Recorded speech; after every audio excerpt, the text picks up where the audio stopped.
Lion King was rated G, and Frozen got hit with the PG rating for some of the graphic content, I guess. I don't make the rules, but I always thought Lion King was a darker movie when you considered the choice of words of one of the characters from Frozen when he screams, "Don't come back!" and what the hyena said when he yelled, "If you ever come back, we'll kill ya!" It's small, yeah, but the Lion King version is way more PG'er to me. In the beginning, the parents hire a witchcraft character to put voodoo on their baby's forehead. In Frozen, it takes a village to voodoo a child. In Lion King, they only need one voodooer. When the kids get older, both of them act a little too spoiled for my taste. They go to sleep late and wake up early, so it's annoying when they wake up everybody in the house. Anna don't know no better because her parents spend 100% of their time teaching Elsa all the manners. With Simba, there's no excuse because his mom's had her tubes tied, so the parents give him all their undivided attention. We later learn that both kids are into world art. In Frozen, their works of art aren't really priceless because anybody could purchase them from Amazon as long as you have the $7.99 to cover shipping. In Lion King, you can't put a price tag on a painting that provides foreshadowing for the audience. And another thing, I've been there, done that with the whole democracy stuff, and I could really see the monarchy rules and regulations growing on me. Okay, for real, psych. But then for real, I agree with the parents meddling in the kids' love lives. One couple had an arranged marriage, and they made it all the way to the sequel without a divorce. The other couple had no parental guidance, and they have issues. But anyways, so the parents die, right? Elsa and Anna's mom and dad are killed by Mother Nature, while Mufasa's killed by Mother's younger son, Skaar. It's sad when you really think about it, but if you change your perception, it's low-key funny because everybody showed up for Elsa's parents' funeral, and nobody but the murderer showed up for Mufasa's. The oldest offspring is next in line to sit at the throne. When asked earlier that week to comment on how he would feel in the event of his father's death, Simba was like, "Oh, I just can't wait to be king."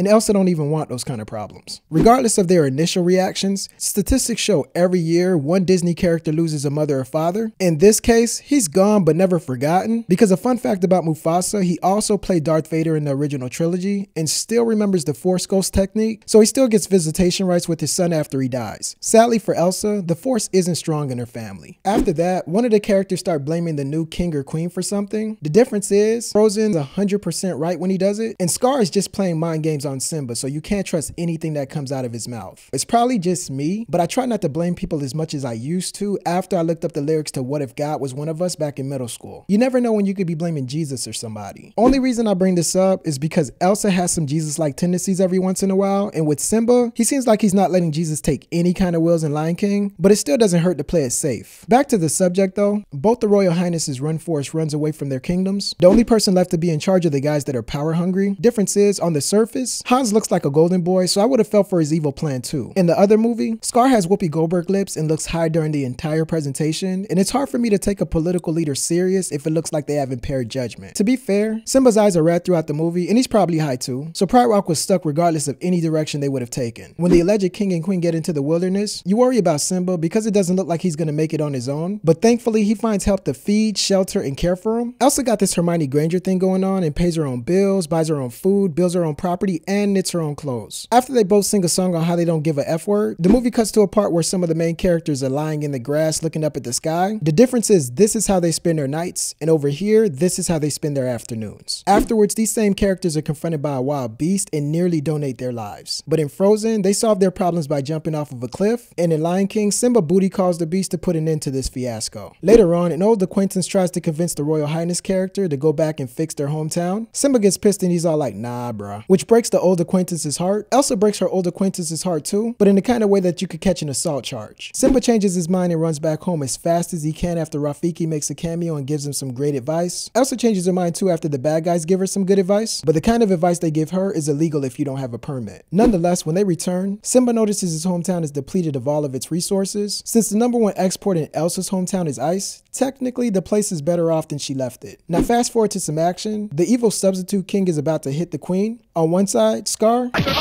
the queen, and on the other, Anna is too fast and jumps in the way. Then the bad guy goes back to his old tricks and starts bringing up the good guy's past. This pisses off Elsa and the place gets covered in ice. Simba's semi-pissed and the place gets covered in fire. In one, you could tell the townspeople agree with the bad guy because nobody jumps into the fight. In Lion King, everybody's like, "Don't you be talking about my king," and start throwing abusive high fives in his defense. In the final battle, the villain gets his lights knocked out of him, but Simba fights like a girl, and Anna fights like a girl too, but in a good way. Afterwards, as a result of their crimes, one bad guy gets like 5 to 10 years, and they give Skaar the death penalty. royalty. Then the They're the Planeteers, you could be one too, cause saving their planet is the thing to do part comes on, and everything is back to normal. At the end, Elsa is still single, but Simba got Nala pregnant out of wedlock, which is frowned upon in their culture, but he puts a ring on it soon after, and as long as they never tell their daughter their anniversary date, no one will ever notice. And those are 24 reasons these movies are different, so truth or dare, like and share, leave a comment under there. If you don't, that's not fair. This thing took a week to prepare. But I'm not a rapper though.